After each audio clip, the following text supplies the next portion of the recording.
Welcome to Ludwig Life.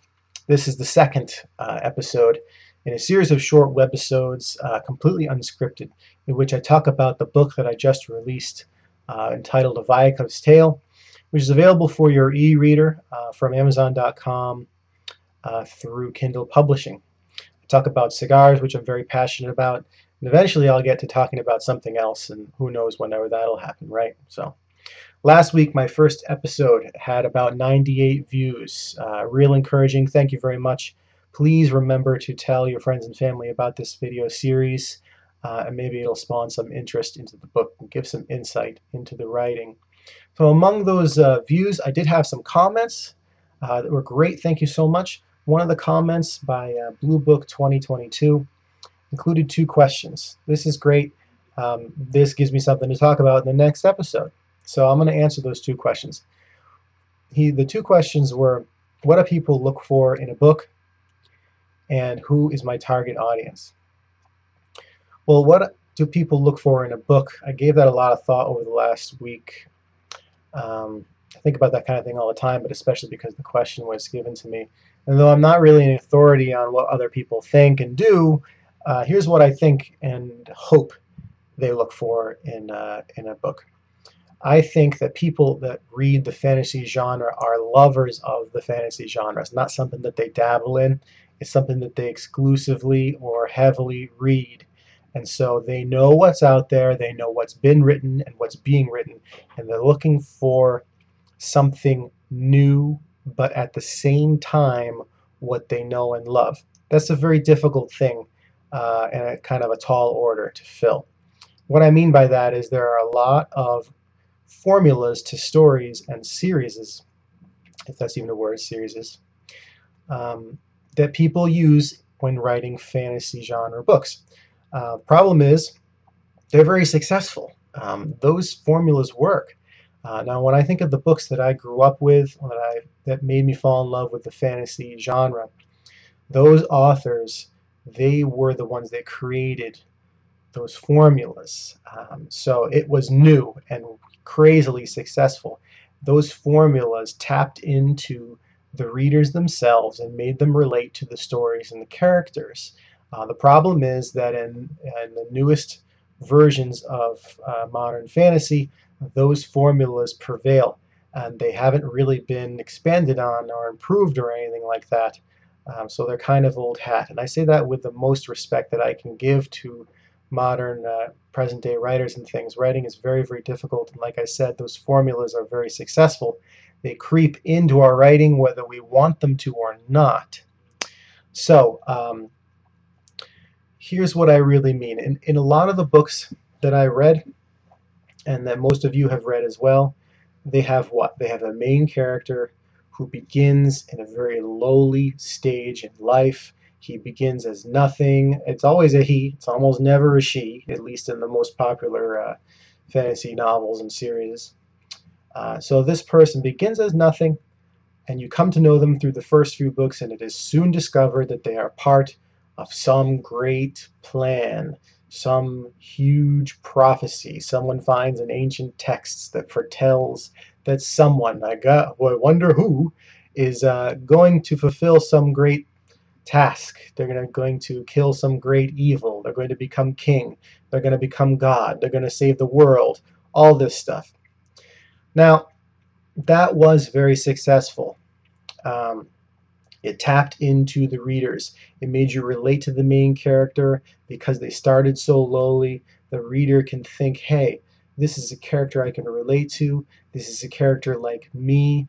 And when they discovered that there exists these higher purposes for the character, it kind of hints, at the kind of theme that even the lowliest person can become something huge, something world-shaking. Well, in my book specifically, I'm very conscious of this. Throughout my life, I've thought of writing a few times, and I always thought immediately, following that singular thought about writing, I almost thought immediately that I'm not going to do this. I am not going to have a prophecy. The main character is not going to become king. They're not going to become a god. They're not going to kill some great evil.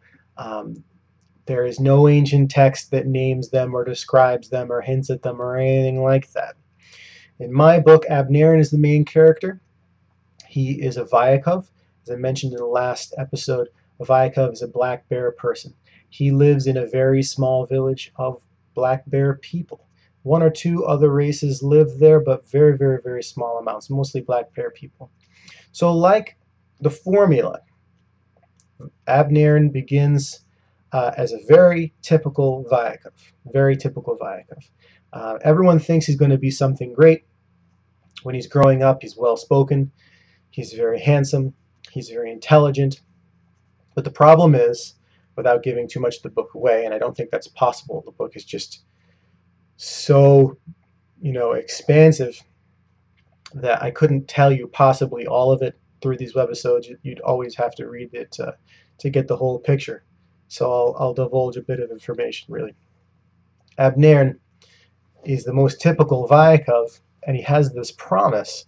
Everyone thinks he's going to be something great. But then, as he approaches adulthood, everyone realizes that he's actually not good at anything. He tries everything. He lives in a medieval society, so he knows he has to pick up a trade in order to support his family.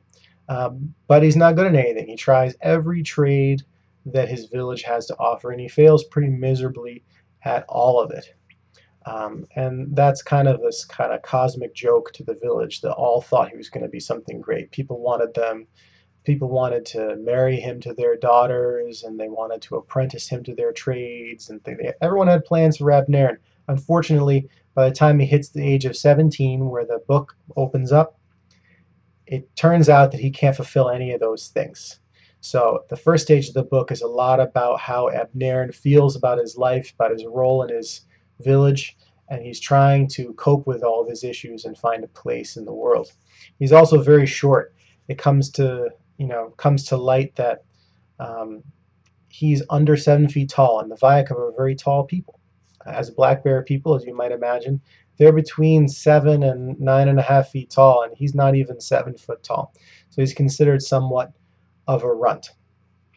As the book progresses, again, not to divulge too much, he is at no point part of some prophecy or does not become king or anything like that.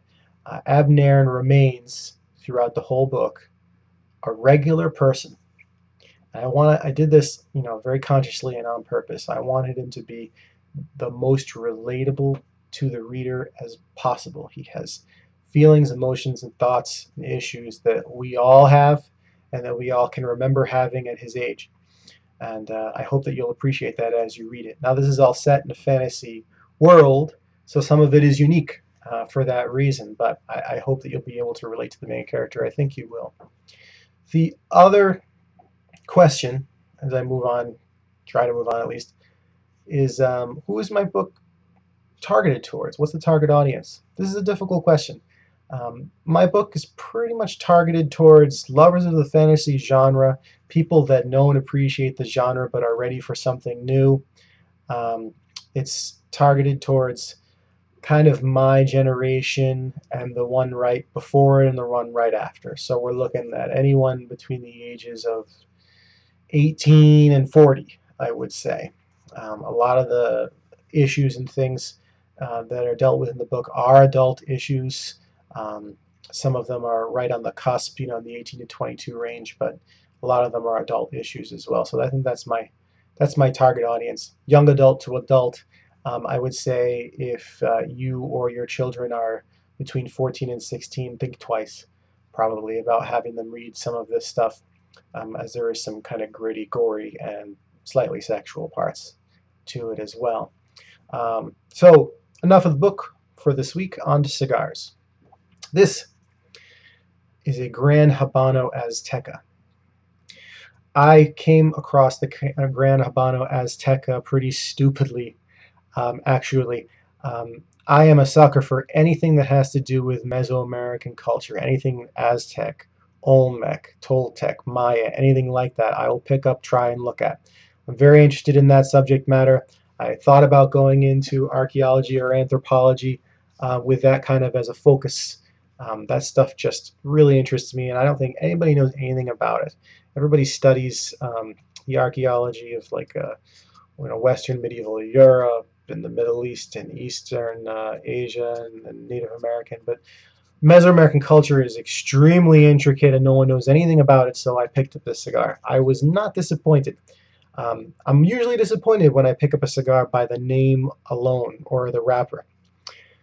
Gran Habano Azteca is a very full-bodied cigar. I'd recommend having a good meal in you before you smoke this unless you're a very experienced cigar.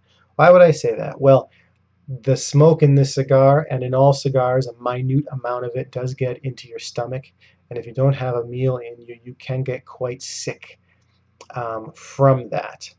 But a nice like steak and potato kind of meal would go great with this cigar, specifically when those kinds of tastes are kind of lingering on your palate. They mix fantastically with this cigar.